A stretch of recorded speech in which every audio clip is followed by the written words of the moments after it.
বন্ধুগণ, রাজ্যে ভয়াবহ বন্যা পরিস্থিতির পর আজ মন্ত্রিসভার কিছু গুরুত্বপূর্ণ সিদ্ধান্ত নেওয়া হয়েছে। প্রথম সিদ্ধান্তটি হলো 7 কিংবা 8 সেপ্টেম্বর জিআরবিটির গ্রুপ ডি ফলাফল ঘোষণা করা হবে। এর পরবর্তী আরেকটি গুরুত্বপূর্ণ সিদ্ধান্ত হলো রাজ্য পাম্প অপারেটরদের বেতন 7,000 থেকে বাড়িয়ে 7,500 করার সিদ্ধান্ত নেওয়া হয়েছে। রাজ্য মন্ত্রিসভার পরবর্তী গুরুত্বপূর্ণ সিদ্ধান্তটি হলো এসপিইউদের বেতন 12,000 টাকা করার সিদ্ধান্ত নেওয়া হয়েছে। রাজ্য মন্ত্রিসভার আজকে আরও গুরুত্বপূর্ণ আরেকটি সিদ্ধান্ত নেওয়া হয়েছে, প্রায় 2,000 পুলিশ কনস্টেবল নিয়োগ করা হবে। এখন দেখে নেন বিস্তারিত কিছু তথ্য।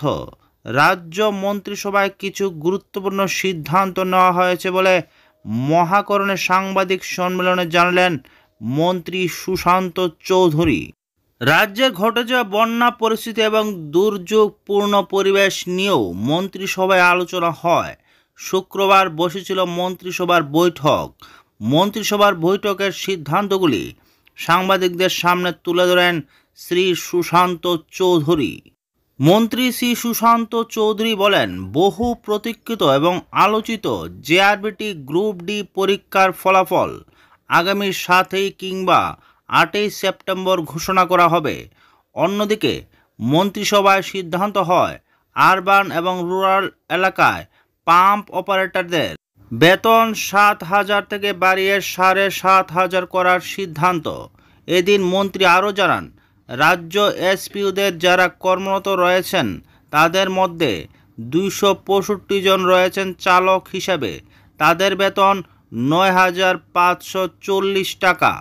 মোট 3,511 জন এসপিইউর মধ্যে বাকিদের বেতন 7,079 টাকা। এই বেতন বৈষম্য দূর করে মন্ত্রিসভার সমস্ত এসপিইউদের বেতন 12,000 টাকা করার সিদ্ধান্ত নিয়েছে। এছাড়াও মন্ত্রিসভা হোম ডিপার্টমেন্টে কনস্টেবল নিয়োগের ঘোষণা দিয়েছে। পুরুষ এবং মহিলা মিলে 916 জন নতুন কনস্টেবল নিয়োগ করা হবে। অন্যদিকে মন্ত্রী জানান, 1,000 কনস্টেবল নিয়োগের পদ্ধতি প্রায় চূড়ান্ত।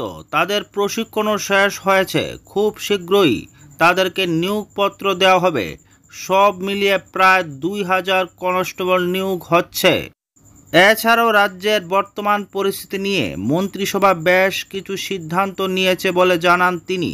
বন্যা দুর্গতদের বিষয়টি প্রাধান্য দিয়ে দেখা হয়েছে বলে জানান মন্ত্রী শ্রী সুশান্ত চৌধুরী।